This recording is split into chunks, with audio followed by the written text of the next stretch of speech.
golden day, or perfection of material science, preached by His Holiness Sri Siddharameshwar Maharaj. Temporal life or worldliness, samsara, means an attempt to make oneself happy at the cost and sacrifice of others. Total indifference to others' welfare and miseries. Parmartha means to enjoy one's own natural happiness, i.e., happiness not acquired by any efforts or means, happiness of self, and to make all people similarly and equally happy. Perfection of material science. Material researches are always imperfect, and imperfect things cannot bring happiness to anyone. Parmartha is nothing but bringing material researches to perfection. Perfection brings happiness to all.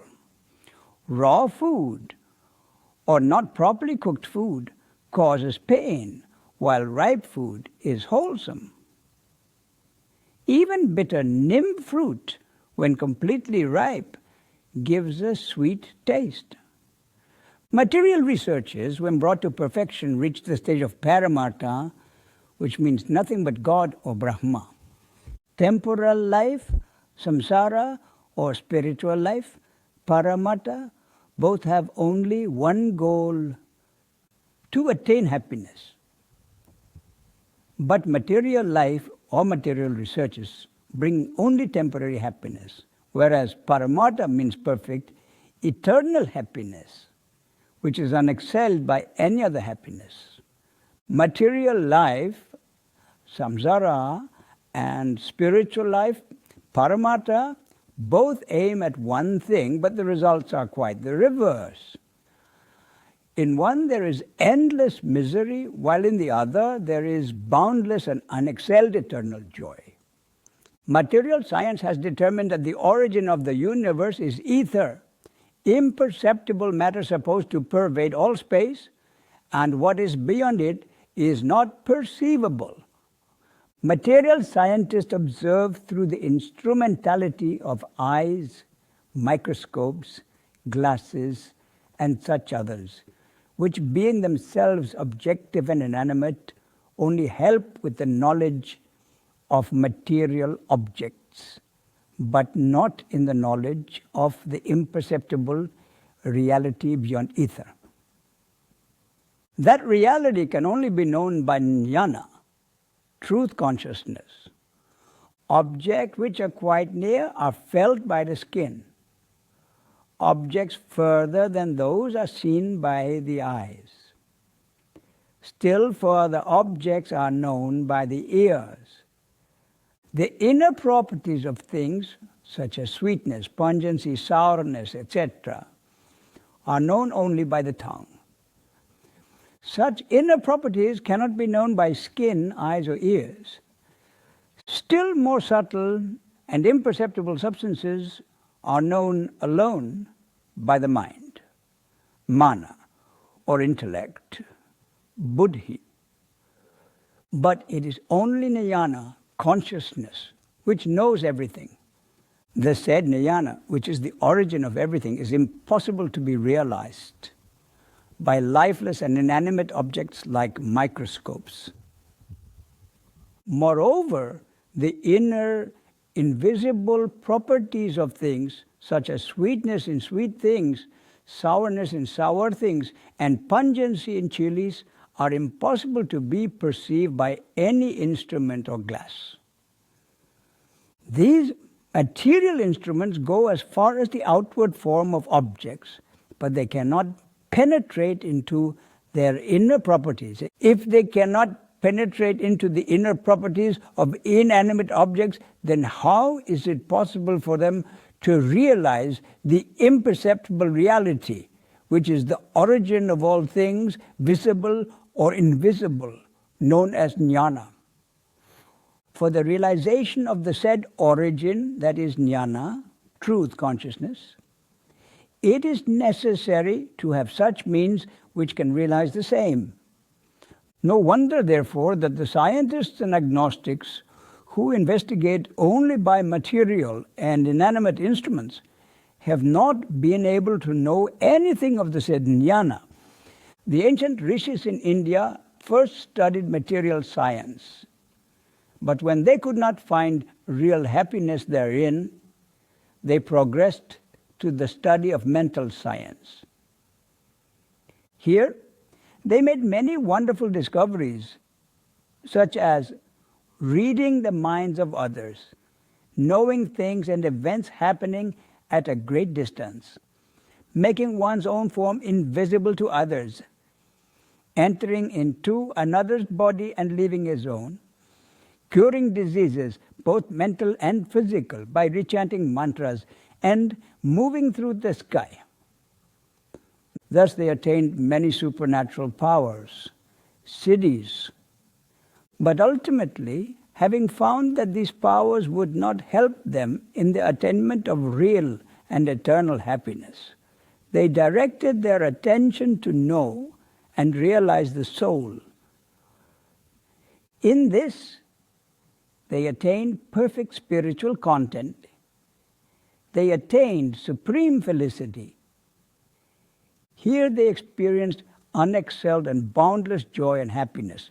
And in this state, every one of them ejaculated, "Blessed am I, blessed am I." The sublime truth which they realized in this knowledge was denominated as Ishvara, God, Deva, i.e., the enlightening spirit of all, or Brahma, than whom nothing is greater. This they propounded as the origin of the whole universe.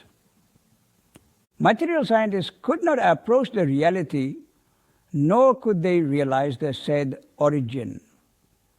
And they stopped at the point which is nullity. They are therefore called materialists or agnostics.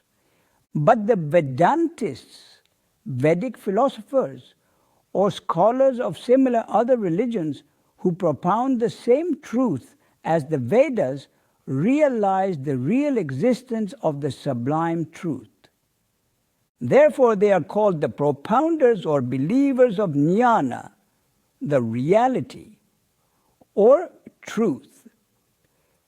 It is the said jnana, or the said reality, which is known as Brahma or Ishvara.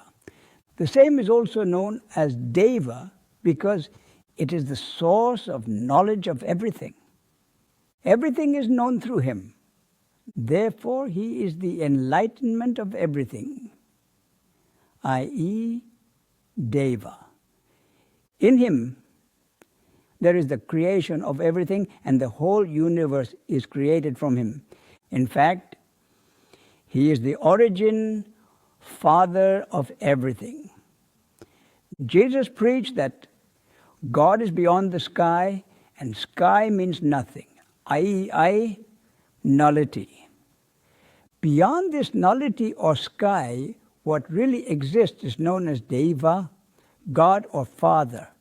Sky or nullity is complete ignorance, ajnana, because nothing existing is known. What exists beyond this sky is the jnana, or the reality, which knows even the sky or nullity.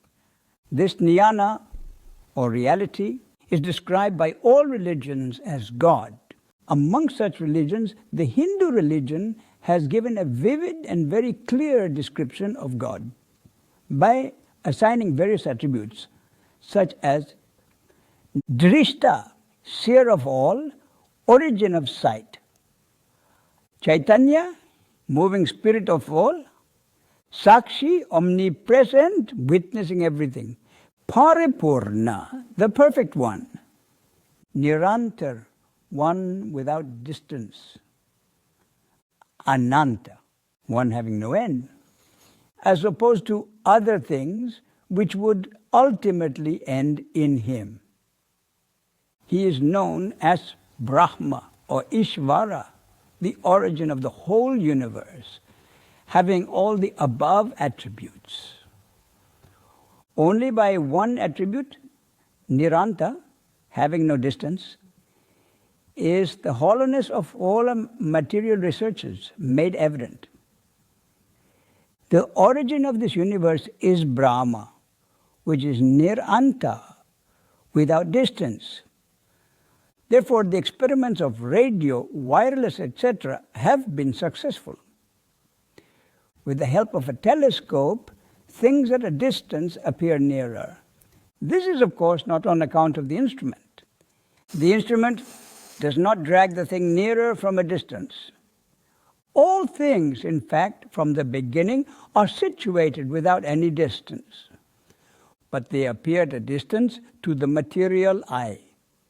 If the objectiveness of the eye is removed by some means, then everything will appear within you and without any distance. Radio does not bring the word nearer, but the word itself is within you, without any distance whatsoever. Radio, etc., does nothing but help you experience the words which are already within you, without any distance. Just see that the words uttered by us do not scatter away in the wind like parched rice. And the sentence uttered is not broken away in a disorderly manner. Instead, all words are heard 2 or 3 at a time by several people in all directions.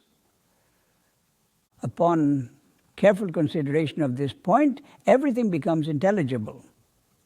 One must come to the conclusion that whatever is in existence today was in existence from the commencement. The rule is that what exists can only be experienced and nothing else. Hence, the modern scientists have not discovered anything new, nor have they made any new things. What exists today, or what appears to be discovered today, was already in existence from the commencement. But it is only this that became intelligible to us now, the same being not known to us before. Is this to be called discovery? What was not in existence before cannot be created or discovered by any instrument, nor by any means whatsoever. The Vedas are the repositories of many truths. The infiniteness of Vedic knowledge can be imagined if even one of these truths is tried to be understood. Along with this knowledge, one would also be convinced of the hollowness and falsity of modern discoveries. The modern researchers ought not to get inflated by vanity for their so-called inventions and discoveries, because truly speaking, they have not yet known anything about the real truth. These people, not having realized the true state of the universe, are under a delusion from the start.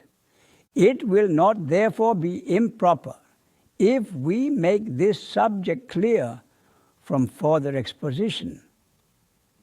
A microscope gives appearance to a small object as having a big volume. The same appears smaller to the eye without the help of any instrument. Then what is the real state? Does the glass enlarge the volume of the thing, or does the eye make it smaller? Only one thing appears larger at one time and smaller at another. Then what is the fact? Is the thing really small or large? What is the true state of the thing? The thing which is in fact small can never be made larger by any instrument. No instrument can make it bigger, and if the thing is in fact large, then it can never appear smaller to the eye. The reason is that neither the machine nor the eye can make the thing large or small. Then what is the cause for one thing appearing smaller or larger by different means, by the eye or by the glass? Deeper thinking on this point would convince us that the glass does not make the thing bigger, nor does the eye make it smaller. The power of cognizance coming out of the eye being weak, the thing appears smaller.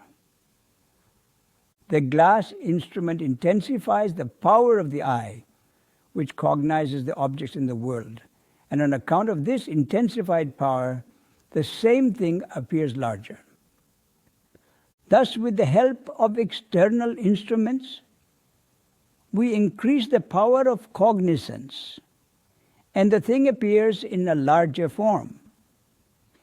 If we extend this process of increasing the cognizing power, the object goes on assuming a larger and larger form until it becomes so large that it would become rarefied and would become invisible like the sky, vacant space, and would appear as if there is nothing. And in the end, the thing would not be visible at all. It is common experience that if the power of light is intensified to a very great degree, the light becomes invisible or blinding. An object appearing at a distance, if seen by the physical eye alone, would appear very near if seen with the assistance of a telescope. Then, whether the telescope dragged that object nearer or the eye took the same further off, it would be neither of the two.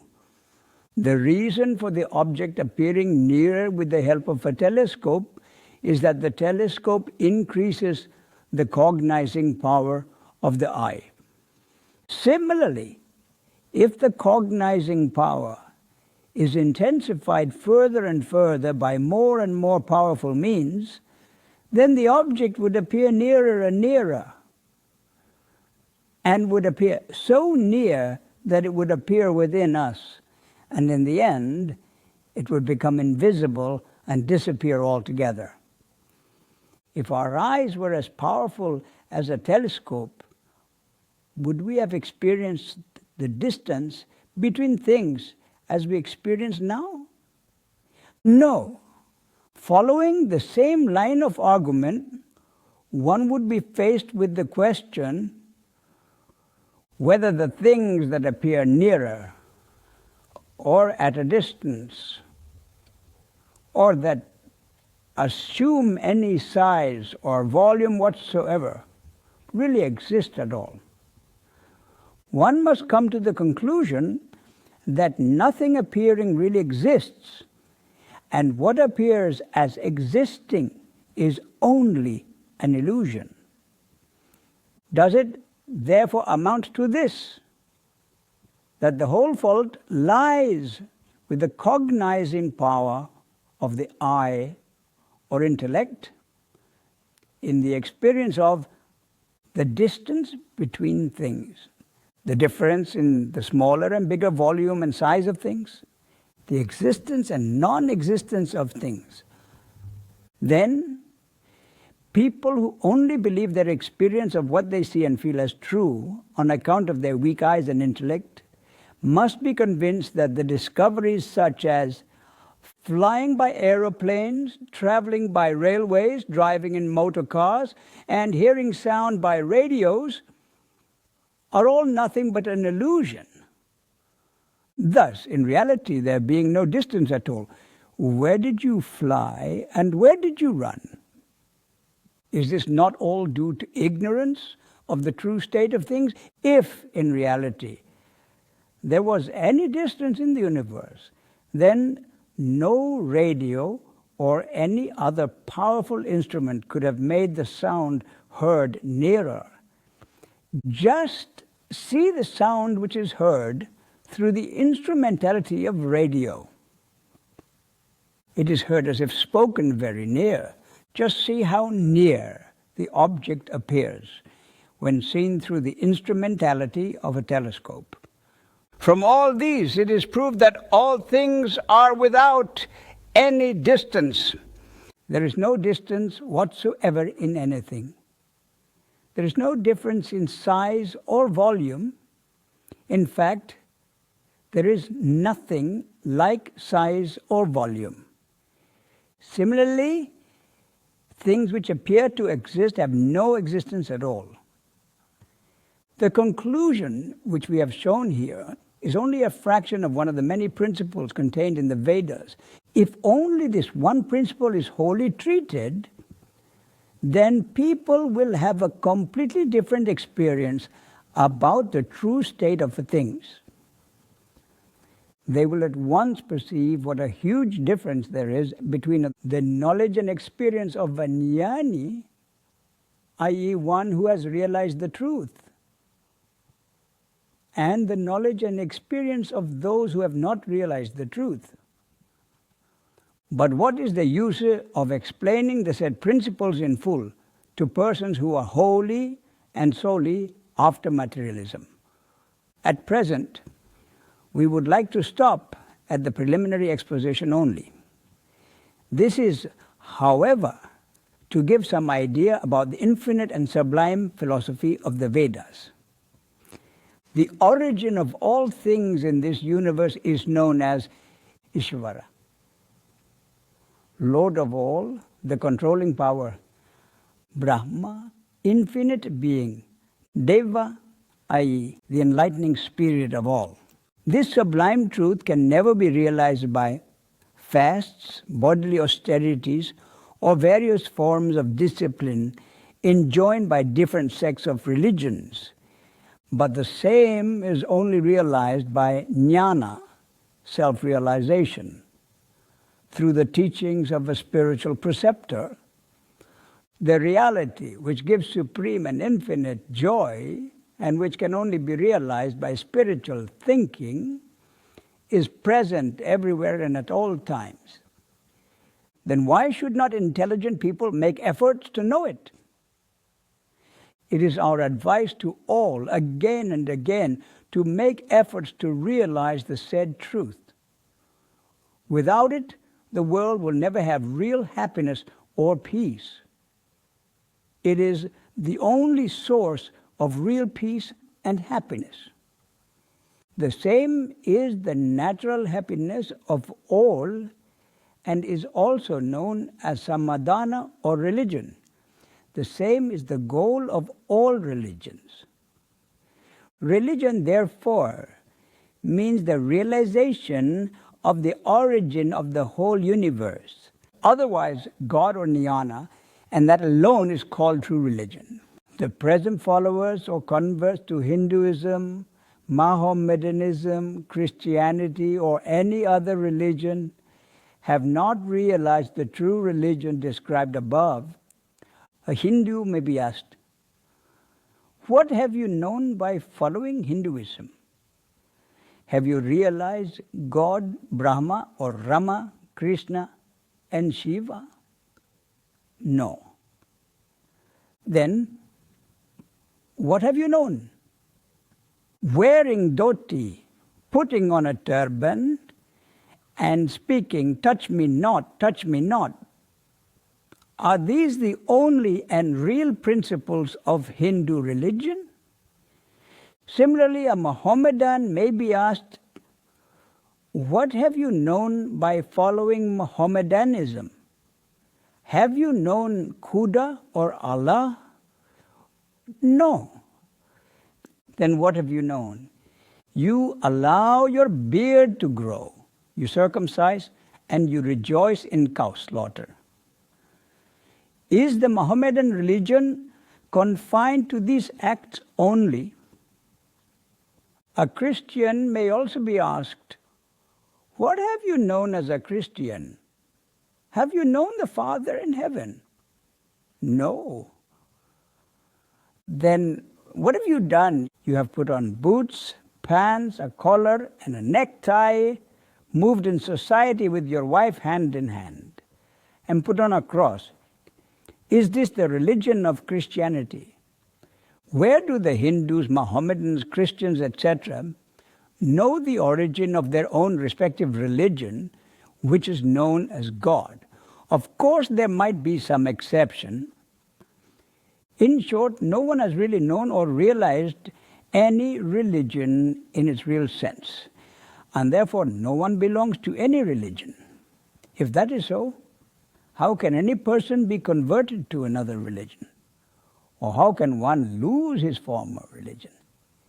If change in religion or conversion is to be confined only to a change in dress, food, and outward appearance, then many Hindus dress like Europeans or Mohammedans, and many Mohammedans dress like Hindus. If change in dress and food is to be understood as change in religion, then one shall have to admit that many people become converts every day from one religion to another. Therefore, the change in dress and food is no criterion of conversion. It is the realization of the root principle of any religion that is called the real following of, or conversion to, the said religion. And the root of every religion is one, the soul. Therefore, there can be no two religions, and similarly, there can be no conversion. Thus, nobody becomes a convert, and nobody can convert another. It is also not correct to say that the body becomes a convert, because there is no change in the body or complexion of a convert, nor in his bones, flesh, or blood, etc. Nor are his mother, father, or brother changed. His dead relations do not return to him, nor do the living die. If we say it is only a change in mental belief, then it is all right. It comes to this: the mere mental belief of a Hindu that he has become a Christian would make him a Christian. Again, when he changes his belief and believes himself to be following the Hindu religion, then again he is a Hindu. The same is the case with all religions. It is belief alone that works. Where then is the multiplicity of religions? Where is conversion? Where is the loss of a religion? What is all this humbug? Many people say that their religion is better than all other religions. Such people may be asked, what is the superiority or inferiority in religion? Is it not confined to a certain kind of dress, accepting or rejecting certain food, or eating many times in a day, or fasting? If this is the meaning of religion, then it can be observed in any religion and at any place. If, however, the realization of God is the criterion of real religion, as stated above, then is there any true lover of any religion who can solemnly declare that immediately upon accepting his religion, anybody would be able to realize God in no time? If there is any person to make such a declaration, then all the present followers of his religion must have realized God. But experience tells us that this is not so. In a big conference at Chicago, Swami Vivekananda had stated that many persons propounding the cardinal principles of religion do not know God themselves. Then what about their followers? Such people only talk much, but when some point-blank question is put to them about God, they become tongue-tied. The Vedas have boldly propounded that by following the path led by the Sadguru, one who has realized the eternal truth, which is God, who alone is the guide and savior, one can realize God in this very body. All religions and scriptures propound the same thing. The seekers of parmartha are therefore warned to be very careful, not to allow themselves to be led astray about the parmartha laid down in the Vedas by the pseudo-teachings of inexperienced impostors. It is on account of association with such people that parmartha has become a difficult problem. It is, however, not difficult for those who come into contact with true guides who have realized the self. It is stated in a Sanskrit verse that there is some trouble in withering a fully blossomed flower, but there is not the least trouble in the attainment of parmartha. At present, parmartha has become very difficult because inexperienced impostors have thrust into the parmartha path many false and misleading principles. Therefore, various sorts of beliefs, superstitions, sentiments, and usages are to be found. This has caused great confusion in religion. For the removal of such superstitions and confusion, some followers of our Sadguru Sri Siddharameshwar Maharaj have published a book in Marathi, Gujarati, and Kannada languages called Parmartha Marga Pradip, which may be read with great advantage. It often happens that people from other countries, desirous of knowing Vedic philosophy, fall into the hands of inexperienced pandits who disappoint them. Such people then conclude that there is not much in Vedanta. Therefore, all people are hereby warned against making hasty judgments by merely listening to incapable and inexperienced pandits. Instead, they should withhold their decision until they hear the Vedic philosophy from Sri Siddharameshwar Maharaj. Those who emphasize the superiority of their own religion while underrating others have not understood the root principle of any religion. Not only that, but in fact, they do not even understand what religion truly is. The main object of all religions is one and the same, visapuaste, the realization of God, who is the origin of the whole universe. He is otherwise known as samadhana, or the perfect natural happiness described earlier. Therefore, change in dress and food is no criterion of conversion. It is the realization of the root principle of any religion that is called the real following of, or conversion to, the said religion. And the root of every religion is one, viz. The soul. As therefore, there can be no two religions, and similarly, there can be no conversion. Thus, nobody becomes a convert, and nobody can convert another. It is also not correct to say that the body becomes a convert, because there is no change in the body or complexion of a convert, nor in his bones, flesh or blood, etc. Nor are his mother, father or brother changed. His dead relations do not return to him, nor do the living die. If we say it is only a change in mental belief, then it is all right. It comes to this. The mere mental belief of a Hindu that he has become a Christian would make him a Christian. Again, when he changes his belief and believes himself to be following the Hindu religion, then again he is a Hindu. The same is the case with all religions. It is belief alone that works. Where then is the multiplicity of religions? Where is conversion? Where is the loss of a religion? What is all this humbug? Every living being requires as a necessity samadhana. It is the final goal of everyone, and the whole world is striving for it. What is the principal need of life? On what does it depend? It depends principally on samadhana, the peace and happiness that every being seeks. We ask ourselves, which food is taken most?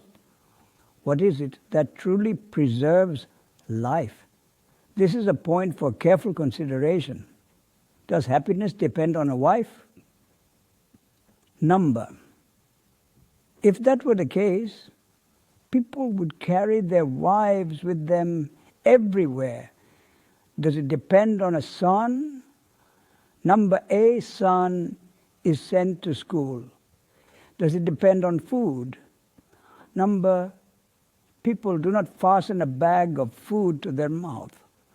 All these things, companionship, family, even sustenance, are not the true source of happiness. They are done for the sake of mental happiness, which is samadhana. But what happens when the samadhana is disturbed? People get tired of the very things that once pleased them. They reject what they once cherished. Why does this happen? Because otherwise their samadhana would be disturbed. Nobody says, enough of samadhana, or that they are tired of peace. The truth is that samadhana is as essential as food. It is required in every morsel we eat, in every step we take, in every action, every moment, and every word we speak. It is for the sake of samadhana that people eat, drink, and even relieve themselves. Yet people do not truly understand their own needs, their true necessities of life. They require space, air, water, light, and earth. They also require respect and honor and desire to be addressed as Sir, Lord, Rao, Sahib, etc. Why all these? Because everything in the end is sought for the sake of samadhana, for eternal joy and lasting happiness. Some people even beg God for death. Why is that? It is for samadhana. When a man believes he cannot find happiness in this life, he desires death. Some even end their own lives out of despair. Throughout life, people live only for samadhana. The desire for heaven, prayers to God for happiness or blessings, begging a spiritual preceptor for the removal of miseries or for moksha, all of these are for samadhana. Thus, every living being requires samadhana as a necessity. It is clear that renunciation, rejection, or acceptance of anything, even the body itself, is done for samadhana and samadhana alone. What does religion mean? Parmartha, the attainment of self-realization and supreme bliss. What is its object? Freedom, salvation, liberation from all suffering. Samadhana means to be free from every form of misery and to obtain eternal and supreme happiness. But the samadhana described so far is only temporary. It relates only to temporal life. The pleasure derived from material object is fleeting, but the attainment of perfect, supreme and eternal bliss, that is true samadhana. That is the real parmartha or moksha. Moksha means freedom from all miseries, anxieties, toils and struggles. Supreme bliss. Life itself depends on happiness. To make happiness eternal, perfect and supreme, that is parmartha. People have come into this world for one purpose alone, to attain this eternal and natural happiness. How can this eternal and natural happiness be secured? It is only possible through the grace of a Sadguru, one who has realized the truth. It is now clear that real and true happiness means parmartha, that which is perfect, eternal and natural. It is the duty of all to seek it. Everyone is striving for it. Body, wife, son, all exist for that ananda, that supreme joy. The parmartha that grants eternal happiness is not confined to any particular sect or religion. It is the religion and birthright of everybody. It is impossible to live without it. Even death itself is for the attainment of parmartha, for it is the only true happiness. Knowingly or unknowingly, everyone is striving for it. One who seeks it knowingly and willingly, with a focused mind and true zeal, attains it permanently. But one who does not understand what parmartha is, who does not know the path to attain it, makes useless and futile efforts day and night chasing happiness. In search of happiness, people may take a dose of opium or wine, indulge in politics, engage in new discoveries and inventions, or pursue countless other activities. But none of these bring real happiness. Eventually, they grow tired of all their pursuits, only to find emptiness. In the end, everyone will have to take a dose of parmartha, whether knowingly or unknowingly, whether willingly or unwillingly. This parmartha, which is ananda, perfect happiness, is the true religion of all. It does not belong to, nor is confined to, any sect or religion. Those who say they do not want ananda or paramartha should rather unhesitatingly and loudly declare, we are not alive, we are dead. For even death is for the sake of paramartha, for the attainment of samadhana, ananda, happiness itself. Where will you go leaving paramartha behind? How can you live without it? What humbug is this? The world is hankering for happiness. Everyone is striving hard, only for happiness. If this is so, then why is it that instead of happiness, only unhappiness and misery result? In these times, from peasant to prince, everyone is found to be unhappy. If we look at this carefully, we must conclude that the methods people use to gain happiness are wrong and defective. There is a serious blunder at the root of these flawed methods. In all civilized countries, nothing but misery is found. As new discoveries are being made by modern civilization, miseries and terror seem to increase alongside them. With every new invention, the needs of people grow, and to meet these needs, people must toil and labor more and more. The demand upon resources for satisfying new desires increases every day with fresh inventions. Every new invention may make only the inventor rich, but it empties the pockets of millions of others, as new ones are constantly created by these discoveries. It is better to suffer from a serpent bite than to increase a single want. A serpent's poison can be cured by a single remedy. But a desire, once awakened, demands satisfaction for an entire lifetime. Once a new invention is introduced, it is widely advertised, and all sorts of tactics are used to create demand, not to improve people's lives, but to make money by exploiting ignorance. Governments, too, often resort to oppression, intrigues, and politics to maintain control over these growing industries. Sometimes wars are even waged to force these new products upon other countries. With every new technological advancement, the wants of people only increase, and with them, new methods of extortion arise. In such a world, how can we expect real fraternity or unity? This is not progress. This is open enmity. Yet this robbery and exploitation is presented to the world as the great progress of civilization. It is spoken of as universal brotherhood and fraternity, as if the world is moving toward peace and unity. Let those who believe in such illusions rejoice in them. But it is certain that the world will not find happiness in such discoveries. These inventions are not leading to happiness. They are dragging people into suffering. The world is racing toward destruction. If civilization continues in the same manner, what will be the ultimate result? Cruelty, bloodshed, horrible warfare. Nobody can deny that these so-called advances in modern science have only increased risks and dangers to life. Why, in ancient times, could people maintain strict morality and the virtues of truth, honesty, and compassion?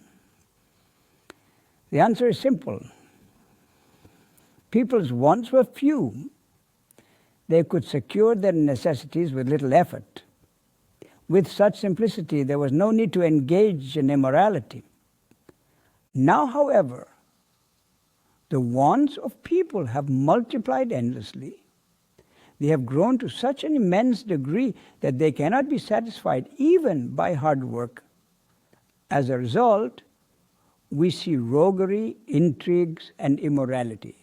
People have gone so far that they are even willing to steal to satisfy their needs. People fall into vice because of their desires. Only when one realizes the nature of desire, when one steps beyond these endless wants, does true samadhana arise, does true freedom appear. And that alone is parmartha, the highest pursuit, the greatest truth. The world is hankering for happiness. Everyone is striving hard only for happiness. Yet despite all efforts, why is it that instead of happiness, only unhappiness and misery result? In these times, from peasant to prince, everyone is found to be unhappy. If we look at this carefully, we must conclude that the methods people use to gain happiness are wrong and defective. There is a serious blunder at the root of these flawed methods. In all civilized countries, nothing but misery is found.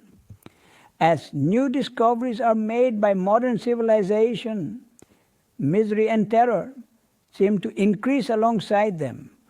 With every new invention, the needs of people grow, and to meet these needs, people must toil and labor more and more. The demand upon resources for satisfying new desires increases every day with fresh inventions.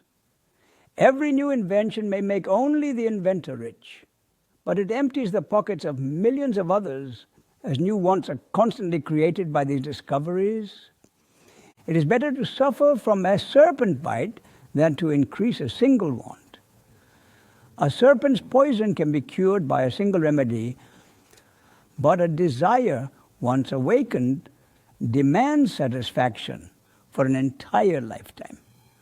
Once a new invention is introduced, it is widely advertised, and all sorts of tactics are used to create demand, not to improve people's lives, but to make money by exploiting ignorance. Governments, too, often resort to oppression, intrigues, and politics to maintain control over these growing industries. Sometimes wars are even waged to force these new products upon other countries. With every new technological advancement, the wants of people only increase, and with them, new methods of extortion arise. In such a world, how can we expect real fraternity or unity? This is not progress. This is open enmity. Yet this robbery and exploitation is presented to the world as the great progress of civilization. It is spoken of as universal brotherhood and fraternity, as if the world is moving toward peace and unity. Let those who believe in such illusions rejoice in them. But it is certain that the world will not find happiness in such discoveries. These inventions are not leading to happiness. They are dragging people into suffering. The world is racing toward destruction. If civilization continues in the same manner, what will be the ultimate result? Cruelty, bloodshed, horrible warfare. Nobody can deny that these so-called advances in modern science have only increased risks and dangers to life. Why in ancient times could people maintain strict morality and the virtues of truth, honesty, and compassion? The answer is simple. People's wants were few. They could secure their necessities with little effort. With such simplicity, there was no need to engage in immorality. Now, however, the wants of people have multiplied endlessly. They have grown to such an immense degree that they cannot be satisfied even by hard work. As a result, we see rogueries, intrigues, immorality. People have gone so far that they are even willing to steal to satisfy their needs. People fall into vice because of their desires. They will do anything, no matter how dishonest or corrupt, to satisfy their needs. Need is the mother of all vices. It causes anxiety and worry. People no longer trust one another. They adopt unscrupulous and unlawful means, and as a result, fear, unrest, and violence are everywhere. Bravo! O need, such is thy power. The entire world is being dragged into a deep valley of suffering because of you. In short, the widespread immorality we see today is the direct result of ever-growing wants. It is because of these constant desires that people must labor endlessly. A man who has no need will simply refuse to work. What do I care for? Is the expression of the one who has freed himself from worldly needs. The reality is this: it is desire that compels people to labor and to stoop to immoral acts. It is for sheer want that a man suffers humiliation and indignity. It is said that when times are adverse, even fools are adored. Necessity knows no law nor dignity. Nobody can preserve self-restraint or respect when their needs stare them in the face. In these days of modern civilization, people are always in need and surrounded by difficulties to satisfy their wants. As for law, for the due observance of one principle of law, people have to do several unlawful things secretly. The more the restraint, the more the immorality. When the straight path becomes impossible, a man has to resort to crooked ways and means. This rule applies to all beings equally. To say that the world is being made happy by such reforms and inventions which are productive of constant wants is equivalent to saying that a house on fire can be extinguished by rock oil. What is present social life also? It is nothing but dramatic and artificial. It is not that the ancient sages of India were incapable of making such reforms and inventions as are now made by modern scientists, which pushed the world into the deep valley of misery. They were quite competent to make such discoveries. But the reason why those sages kept aloof and abandoned such reforms and inventions is that they knew full well that the same were not meant for any happiness to the world, but were for the total destruction of the peace and tranquility of the whole world. It was their firm conviction that such reforms and inventions of the present-day type would produce endless miseries and worldwide anxieties and worries, as are now being experienced. The natural peace and joy enjoyed by the world before the times of modern civilization has now completely disappeared. People of modern civilization cannot have any idea about it by any stretch of the imagination. In those days, peace and joy reigned supreme everywhere, and people could live with ease and pleasure with little labor. The whole family was easily maintained by the slight labor of only one member. Not only that, but even guests were welcomed and entertained cheerfully as if in Diwali holiday festivals. Nowadays, however, guests are unwelcome, like Yama, i.e., the god of death. Are the nations that are topmost in modern civilization really happy? Only some might appear happy outwardly, but inwardly the majority of people in the world are drowned in miseries and have to struggle hard out of proportion for bare maintenance, so much so that one day without work means a fast is certain. Many cannot afford to keep a house and lie in the streets like vagabonds on account of their incapacity to provide maintenance and residence for the whole family. They cannot find maintenance for one, so why think of family or guests? In these circumstances, how do you expect true love, fraternity, and universal brotherhood? This is only hypocrisy and outward sham appearance. God alone knows what is passing within. The revered great men have proclaimed that it is alone the parmartha, Vedic philosophy, which would bring supreme bliss, natural happiness, mutual love, and universal brotherhood. Without it, the world will never be happy. Without modern reforms and inventions, the world did enjoy complete happiness. India's wealth was boundless, and India acquired the name of the land of gold.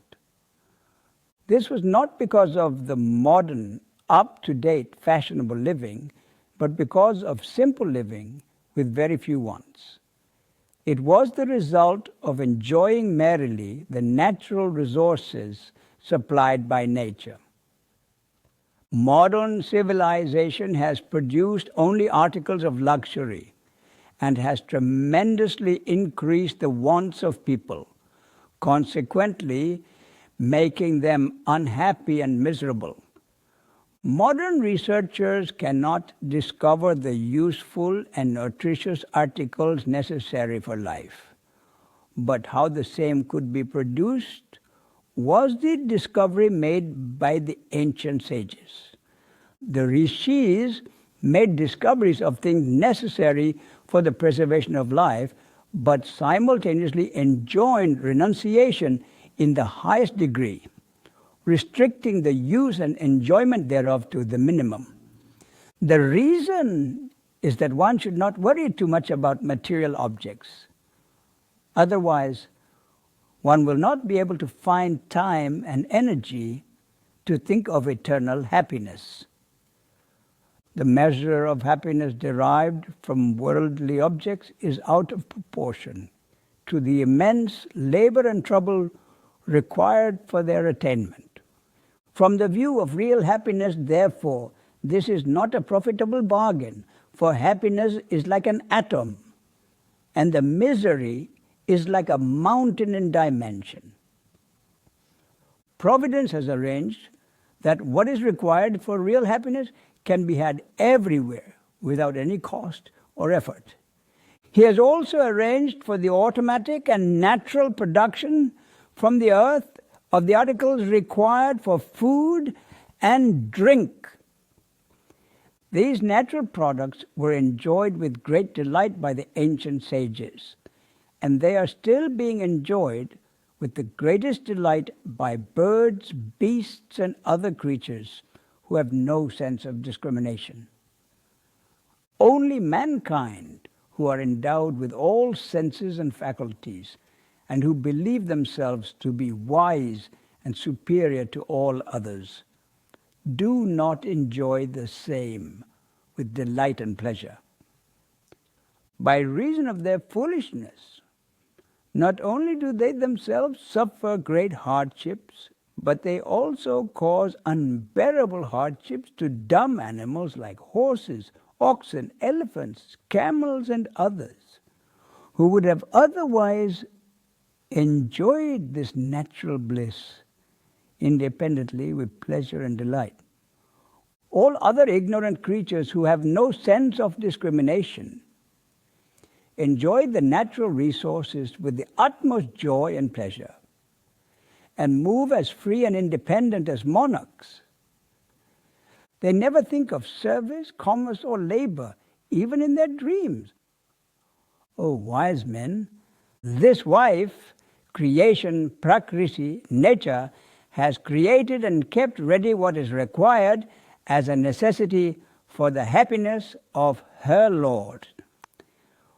Only the husband, mankind, has to enjoy the natural happiness always produced by nature without any effort or anxiety.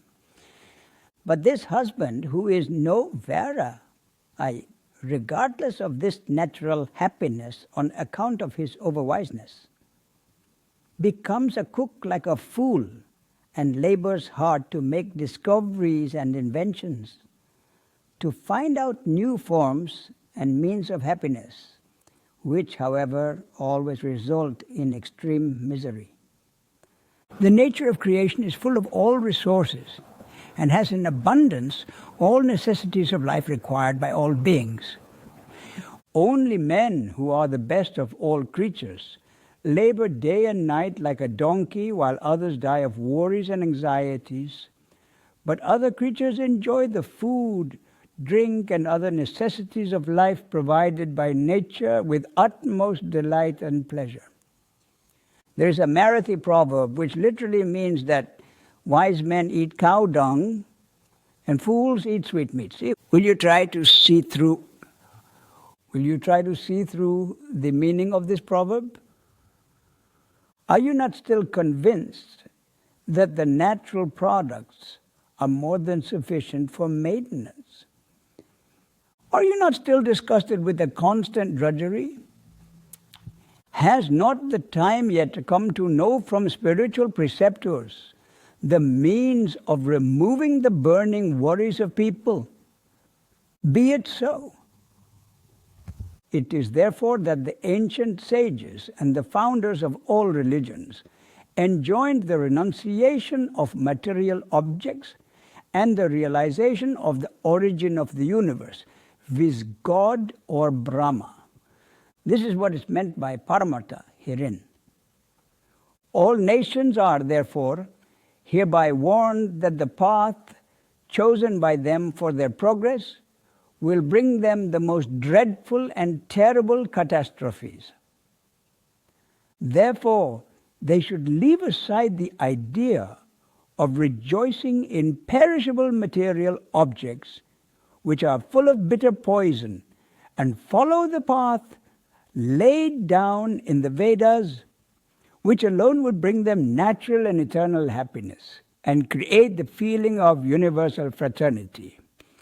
They should immediately start the system of enjoying equally and independently the natural assets of creation and avail themselves of the benefit of endless powers which are hidden behind the curtain of mind.